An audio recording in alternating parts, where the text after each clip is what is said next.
تو رسول پاک علیہ الصلاۃ والسلام نے ستاری کرنا، دوسروں کے عیوب کو چھپانا، پتہ نہیں کون سا زمانہ آج آ گیا ہے، اخبارات کا، اشتہارات کا، خبروں کا، میڈیا کا، پتہ نہیں کیا مصیبت کے طور پر ہمارے اوپر مسلط ہو گیا۔ ایک آدمی اس نے کچھ کیا بھی نہیں ہوتا تو اندازوں کے ساتھ ہی اس کے جرائم بنا کر خبروں کے اندر شائع کر دیے جاتے ہیں۔ یہ مسلمانوں کا وتیرہ نہیں ہے، یہ مسلمانوں کی عادت نہیں ہے۔ ہمیں حکم دیا گیا ہے کہ اگر کسی کا عیب پتہ بھی چل جائے، ثبوت کے ساتھ بھی پتہ چل جائے، پھر بھی اس کو چھپا لینا ہے، پھر بھی اس پر ستاری کرنی ہے، پھر بھی وہ عیب کسی اور کے سامنے بیان نہیں کرنا۔ حضرت جریر ابن عبداللہ رضی اللہ تعالیٰ عنہ صحابی ہیں، ایسے صحابی ہیں کہ یہ جب تشریف لائے رسول پاک علیہ الصلاۃ والسلام کی خدمت میں تو آپ صلی اللہ علیہ وسلم نے اپنی مبارک چادر ان کے لیے بچھائی ہے۔ کوئی چھوٹی سی بات نہیں، بہت کم بندوں کو یہ شرف ملا، ان میں سے حضرت حلیمہ سعدیہ بھی ہیں۔ رسول پاک علیہ الصلاۃ والسلام کی رضاعی والدہ حضرت حلیمہ سعدیہ رضی اللہ تعالیٰ عنہ، یہ بھی جب تشریف لائیں تو آپ صلی اللہ علیہ وسلم کھڑے ہو گئے، اپنی مبارک چادر بچھا دی کہ اماں جان اس پر تشریف رکھیں۔ حضرت جریر ابن عبداللہ رضی اللہ تعالیٰ عنہ کے لیے بھی رسول پاک علیہ الصلاۃ والسلام نے اپنی مبارک چادر بچھائی کہ جریر اس پر بیٹھو۔ دربان کو حکم دیا کہ ہر کوئی بندہ آئے تو پہلے مجھے بتایا کرو کہ کون آیا ہے، جریر آئے تو مجھے بتانے کی ضرورت نہیں، ان کو سیدھا میرے پاس آنے دیا کرو۔ جریر ابن عبداللہ رضی اللہ تعالیٰ عنہ۔ حضرت عمر رضی اللہ تعالیٰ عنہ فرمایا کرتے تھے کہ مجھے نہیں سمجھ میں آیا کہ اتنا اکرام آخر کیوں کیا جا رہا ہے ان کا۔ حضرت عمر رضی اللہ تعالیٰ عنہ کا زمانہ آیا تو مجلس میں کسی کا وضو ٹوٹ گیا اور بدبو پوری مجلس کے اندر پھیل گئی۔ حضرت عمر رضی اللہ تعالیٰ عنہ نے فرمایا کہ جس کا وضو ٹوٹا ہے اٹھے اور جا کر وضو کر کے آئے۔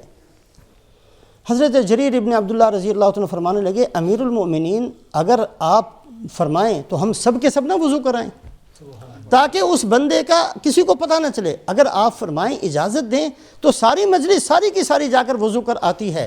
حضرت عمر رضی اللہ تعالیٰ عنہ فرمایا کرتے تھے مجھے اس وقت اندازہ ہوا کہ آخر یہ بندہ ایسا کیوں ہے جس کے لیے اللہ کے نبی صلی اللہ علیہ وسلم نے چادر بچھائی ہے اور جس کے لیے رسول پاک علیہ الصلاۃ والسلام نے دربان کو بھی حکم دے دیا تھا کہ جب یہ آئیں تو مجھ سے اجازت لینے کی بھی ضرورت نہیں ہے۔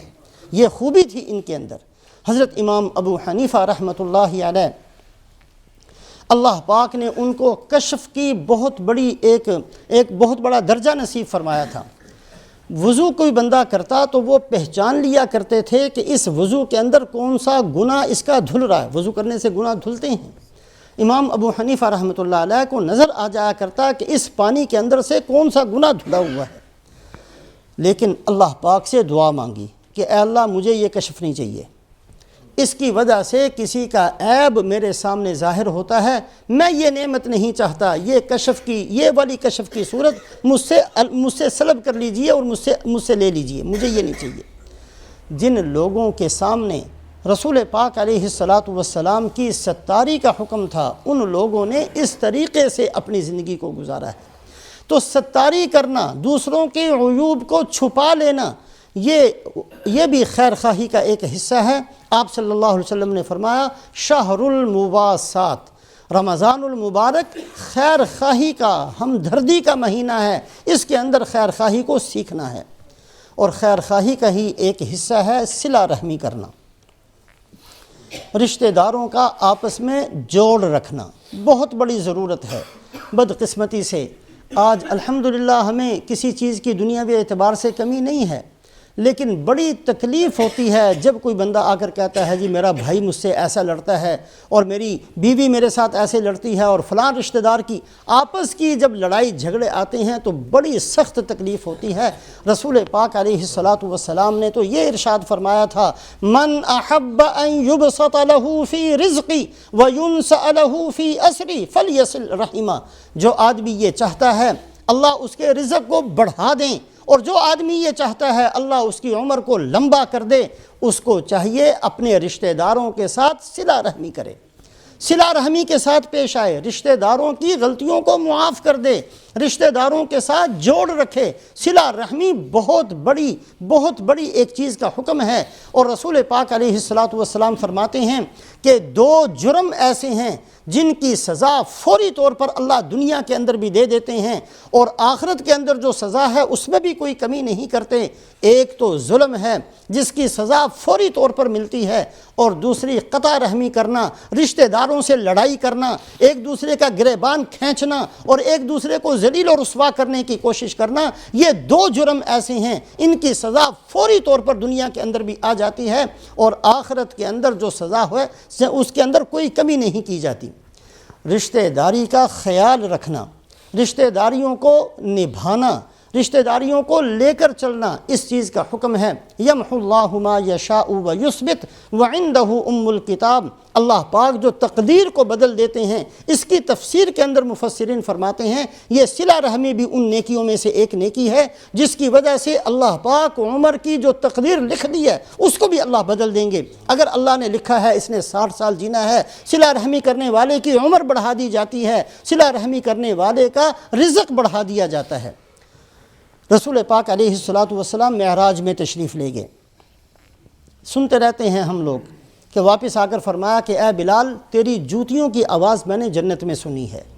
جیسے حضرت بلال رضی اللہ تعالیٰ عنہ کی جوتیوں کی آواز جنت میں سنی، ایک صحابی ہیں حارثہ ابن نعمان رضی اللہ تعالیٰ عنہ، معراج سے واپس تشریف لائے تو فرمایا کہ اے حارثہ بن نعمان، میں نے تیرے قرآن پڑھنے کی آواز جنت میں سنی۔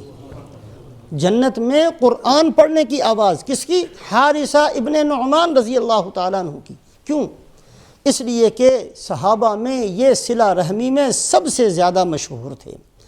کسی بھی رشتہ دار کے کسی بھی اس کی مصیبت میں پہنچنے والے سب سے پہلے یہ تھے۔ حارثہ ابن نعمان رسول پاک علیہ الصلوۃ والسلام نے معراج میں تشریف لے گئے تو جنت میں ان کی قرآن پاک کی تلاوت کی آواز کو سنا۔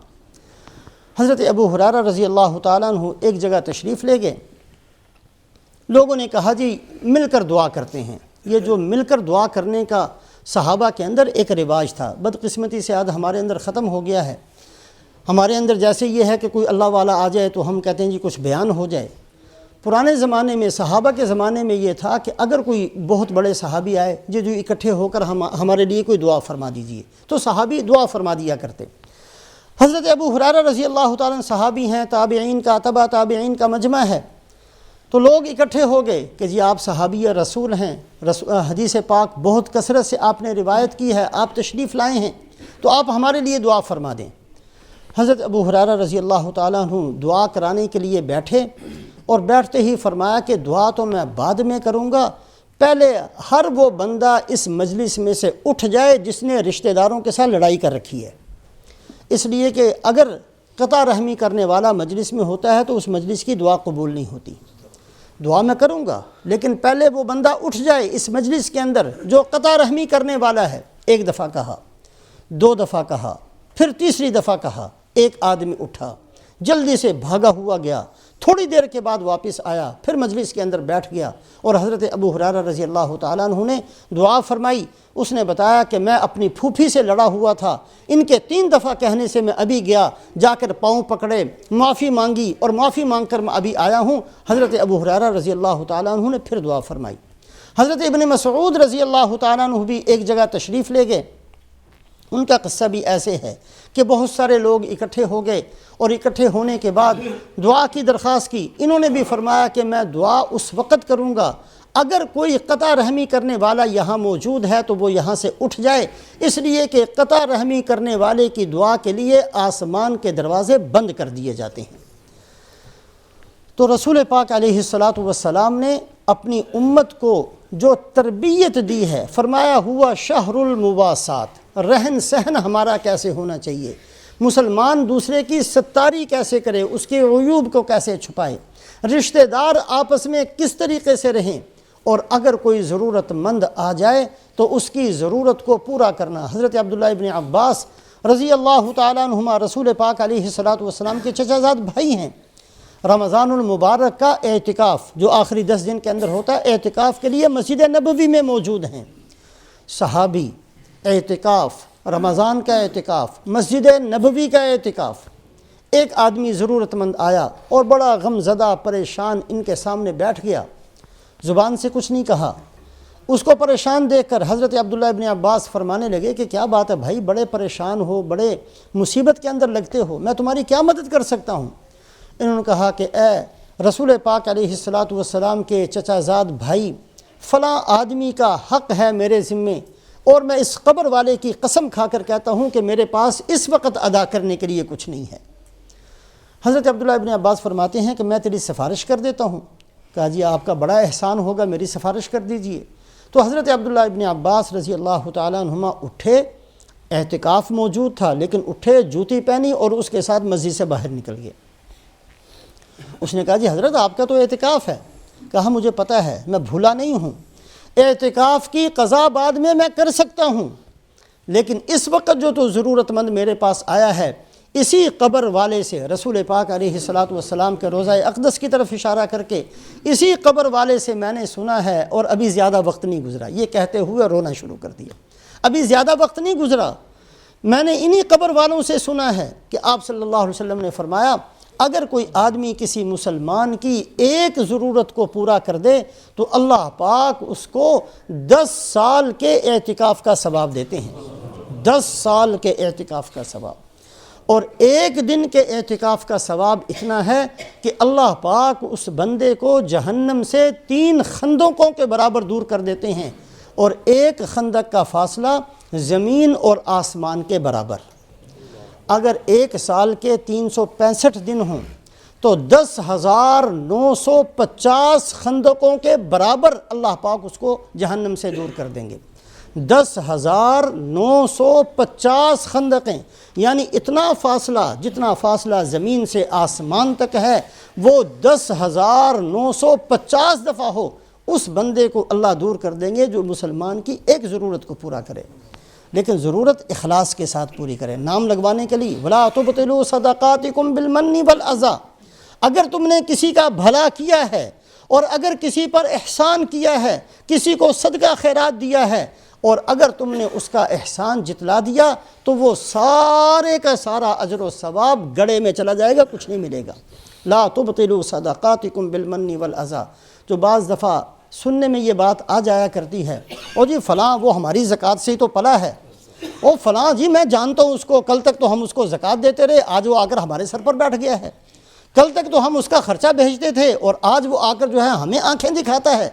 یہ اس طرح کے الفاظ کہنا وقتی طور پر ہو سکتا ہے آپ کا غصہ تھوڑی دیر کے لیے ختم ہو جائے گا، لیکن جو آپ نے نیکی کمائی تھی اس پر آپ نے قلم پھیر دیا، ختم کر دیا اپنی نیکی کو۔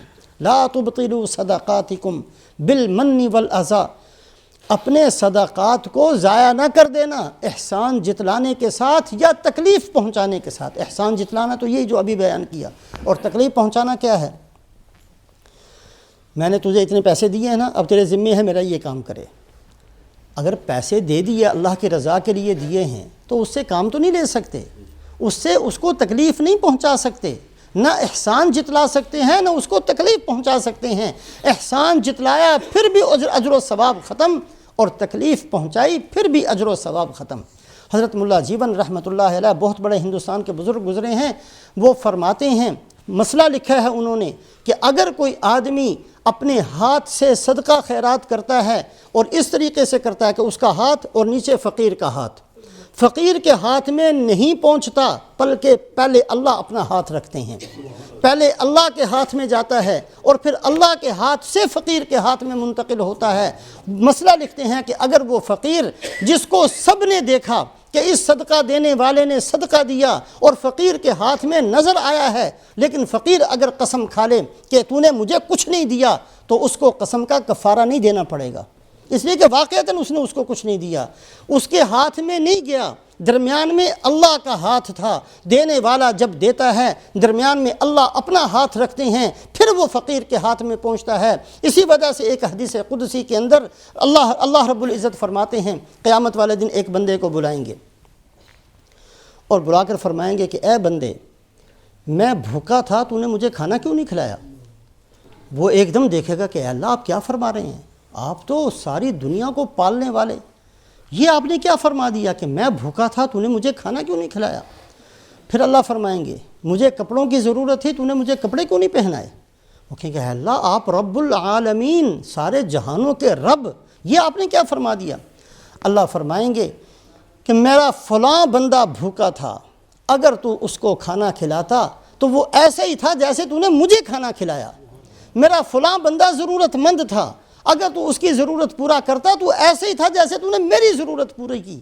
تو اللہ رب العزت فقیر کے ہاتھ کے اوپر اپنا ہاتھ رکھتے ہیں، دینے والا جو دیتا ہے وہ فقیر کو نہیں دیتا، بلکہ پہلے اللہ کے ہاتھ میں جاتا ہے پھر فقیر کے ہاتھ میں منتقل ہوتا ہے۔ دوسروں کی ضرورتوں کو پورا کرنا، دوسروں کے عیوب کو چھپانا، دوسروں کی کڑوی کسیلی کو برداشت کر لینا، اپنے غصے کو دبا لینا، اپنے غصے کو کنٹرول کرنا سیکھنا۔ فرمایا کہ تم اس آدمی کو پہلوان سمجھتے ہو جو دوسروں کو گرا دے، لیکن اللہ کے نبی نے فرمایا میرے نزدیک پہلوان وہ ہے جو اپنے نفس پر قابو رکھے۔ دل چاہتا ہے غصہ کرنے کے لیے، دل چاہتا ہے گالی کا جواب 2 گالیوں سے دینے کے لیے، دل چاہتا ہے اینٹ کا جواب پتھر سے دینے کے لیے۔ ہم مسلمان ہیں، ہم نے اپنے دل کی نہیں ماننی، اللہ کی ماننی، اللہ کے نبی کی ماننی۔ تو ان عادتوں کو سیکھنا ہے۔ ہوا شہر المواسات، یہ ہمدردی کا مہینہ ہے، خیر خواہی کا مہینہ ہے۔ یہ بہترین عادتیں، یہ بہترین زندگی جو اللہ کے نبی صلی اللہ علیہ وسلم نے ہمیں دی تھی، اللہ مجھے اور آپ کو نصیب فرمائے۔